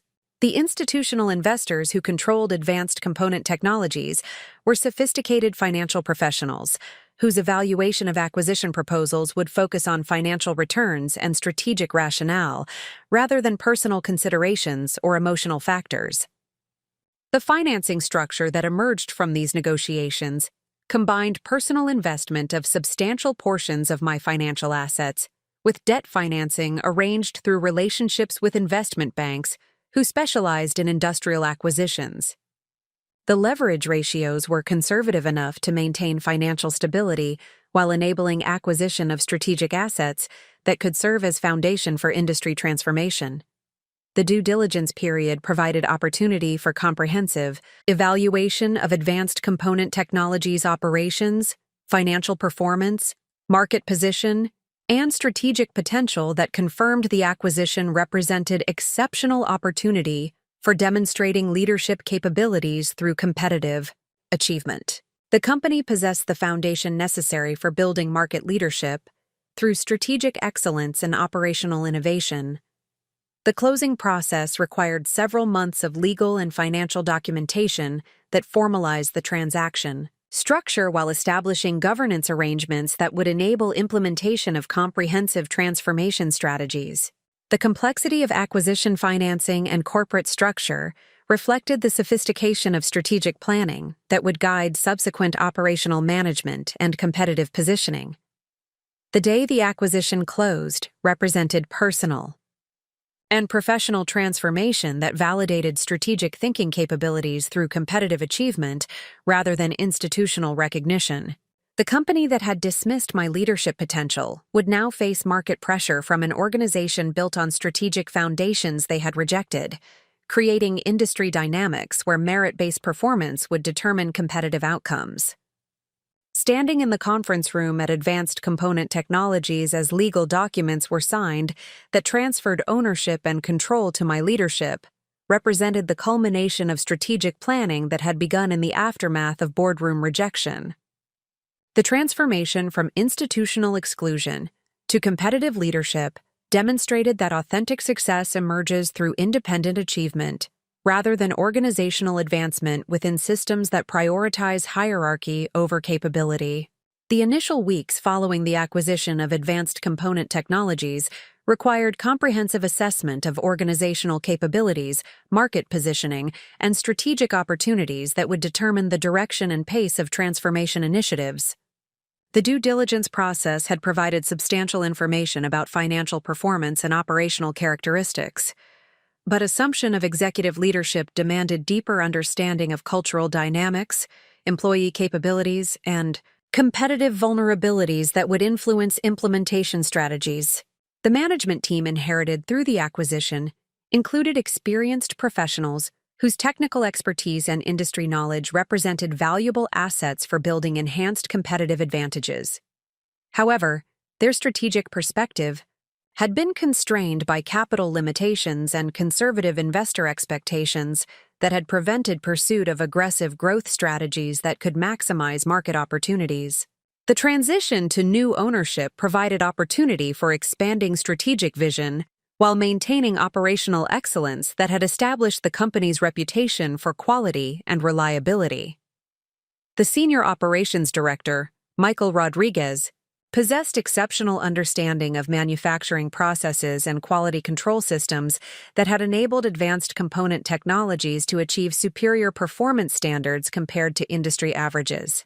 His expertise in lean manufacturing principles and continuous improvement methodologies provided foundation for operational excellence that could be enhanced through strategic investments in technology and process optimization. The Vice President of Engineering, Dr. Sarah Kim, brought advanced technical capabilities and innovative thinking that had contributed to product development successes, but had been limited by resource constraints that prevented full exploitation of technological opportunities. Her research background and patent portfolio represented intellectual property assets that could be expanded through increased research and development investment and strategic partnerships with technology companies. The Chief Financial Officer, David Thompson, demonstrated sophisticated understanding of automotive industry financial dynamics and cost management strategies that had maintained profitability during challenging market conditions. His expertise in financial planning and capital allocation would be essential for managing the expanded investment requirements and growth strategies that would characterize the transformation program. The Sales and Marketing Director, Jennifer Walsh, possessed extensive relationships with key customers and deep understanding of evolving market requirements that had enabled advanced component technologies to anticipate customer needs and develop products that exceeded competitor offerings. Her insights into customer decision-making processes and competitive positioning would be crucial for expanding market share and capturing emerging opportunities. The initial assessment revealed that the management team possessed complementary capabilities that could be leveraged through strategic coordination and enhanced resource allocation. However, their previous experience had been primarily focused on operational excellence and incremental improvement, rather than transformational strategies that would require innovative thinking and calculated risk-taking. The leadership development program would need to expand their comfort zones while building on existing strengths. The employee base included skilled technicians, engineers, and support personnel whose capabilities and commitment had enabled advanced component technologies to achieve superior quality standards and customer satisfaction ratings. The workforce demonstrated pride in their technical accomplishments and enthusiasm for contributing to innovative projects that would expand their skills and career opportunities. The cultural foundation existed for supporting ambitious transformation initiatives that would require dedication and adaptability. The manufacturing facilities possessed advanced equipment and process capabilities that provided competitive advantages in precision manufacturing and quality control. However, capacity utilization was below optimal levels due to capital constraints that had prevented expansion of production capabilities to meet growing customer demand. The strategic investments in facility enhancement and equipment modernization would enable significant increases in production capacity and operational efficiency. The customer relationships included long-term contracts with major automotive manufacturers who valued the reliability and quality that advanced component technologies provided. These relationships represented stable revenue foundations that could support expansion investments while providing platforms for introducing innovative products and services that would differentiate the company from competitors. The competitive analysis revealed that advanced component technologies occupied favorable market positioning within specialized niches, but had not capitalized on opportunities for expansion into adjacent market segments where their capabilities could create similar competitive advantages. The strategic vision would encompass both strengthening existing market leadership and identifying new opportunities for growth and diversification. The financial structure following the acquisition provided substantial capital resources for pursuing growth strategies that had been impossible under previous ownership. The debt financing arrangements included covenants that required maintaining specified financial ratios but permitted aggressive investment in research and development, capital equipment, and market expansion initiatives that would enhance long-term competitive positioning. The transformation strategy that emerged from this comprehensive assessment encompassed 4 primary components that would be implemented simultaneously to maximize synergistic benefits and accelerate market impact. The integrated approach would address operational excellence, innovation capabilities, market expansion, and organizational development in coordinated fashion that would establish Advanced Component Technologies as the premier automotive component supplier. The Operational Excellence Initiative focused on maximizing efficiency and quality standards through implementation of advanced manufacturing technologies, process optimization, and quality management systems that would establish new industry benchmarks for performance. The investments would include automation equipment, data analytics capabilities, and employee training programs that would enhance productivity while maintaining the high-quality standards that differentiated the company from competitors. The Innovation Acceleration Program would expand research and development capabilities through increased investment in engineering talent, laboratory facilities, and technology partnerships that would enable development of next-generation products that anticipated customer requirements. The strategic approach would combine internal innovation capabilities with external partnerships that provided access to cutting-edge technologies and specialized expertise. The market expansion strategy would identify and pursue opportunities in adjacent market segments where advanced component technologies capabilities could create competitive advantages similar to those achieved in current markets.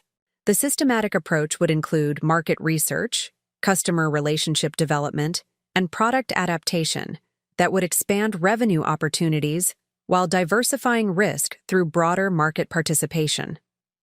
The organizational development component would enhance leadership capabilities, employee skills, and cultural characteristics that would support sustained growth and innovation. The comprehensive program would include leadership training, technical education, performance management systems, and compensation structures that would attract and retain exceptional talent while fostering collaborative innovation and continuous improvement. The implementation timeline established aggressive but achievable milestones for each component of the transformation strategy, while maintaining flexibility for adjusting priorities based on market conditions and competitive responses. The phased approach would demonstrate early successes that would build momentum and confidence while establishing foundation for long-term strategic advantages. The first quarter following the acquisition was dedicated to establishing operational excellence improvements that would enhance efficiency and quality while providing financial returns that could fund subsequent expansion initiatives. The manufacturing optimization projects included implementation of advanced quality control systems, process automation upgrades, and employee training programs that immediately improved productivity and reduced defect rates. The research and development expansion began with recruitment of additional engineering talent and establishment of partnerships with university research programs that provided access to emerging technologies and specialized expertise. The innovation pipeline was enhanced through systematic evaluation of customer requirements and competitive technologies that would inform product development priorities and resource allocation decisions. The market expansion initiatives included comprehensive analysis of automotive industry trends and identification of emerging opportunities where advanced component technologies capabilities could create competitive advantages. The strategic assessment revealed substantial opportunities in electric vehicle components, autonomous driving systems, and advanced materials applications that represented high-growth market segments with limited established competition. The organizational development program commenced with comprehensive evaluation of employee capabilities and career development aspirations that informed training priorities and succession planning strategies. The leadership development component included external coaching and educational opportunities for senior managers while establishing mentorship programs that would accelerate capability development throughout the organization. The financial performance during the initial implementation period exceeded projections as operational improvements generated immediate cost savings and efficiency gains, while market expansion initiatives began contributing incremental revenue from new customer relationships. The positive results validated the strategic approach while providing resources for accelerating subsequent phases of the transformation program. The competitive response from Sterling Industries and other market participants initially focused on price competition and traditional relationship-building approaches that failed to address the fundamental advantages that advanced component technologies was developing through innovation and operational excellence. The conventional responses demonstrated the limitations of traditional competitive strategies when confronted with systematically superior approaches to customer service and product development. The recognition from automotive industry publications and professional organizations acknowledged the innovative approaches and superior performance that advanced component technologies was achieving through the transformation initiatives. The external validation enhanced reputation and credibility, while attracting attention from potential customers and partners who were seeking suppliers capable of meeting evolving technological requirements. The employee engagement surveys conducted quarterly revealed increasing satisfaction and commitment, as team members recognized opportunities for professional development and meaningful contribution to innovative projects. The cultural transformation was proceeding successfully as employees embraced expanded responsibilities and challenging assignments that utilized their capabilities more effectively than traditional organizational structures had permitted. Next, you've got 2 more standout stories right on your screen. If this one hit the mark, you won't want to pass these up. Just click and check them out. And don't forget to subscribe and turn on the notification bell so you don't miss any upload from us.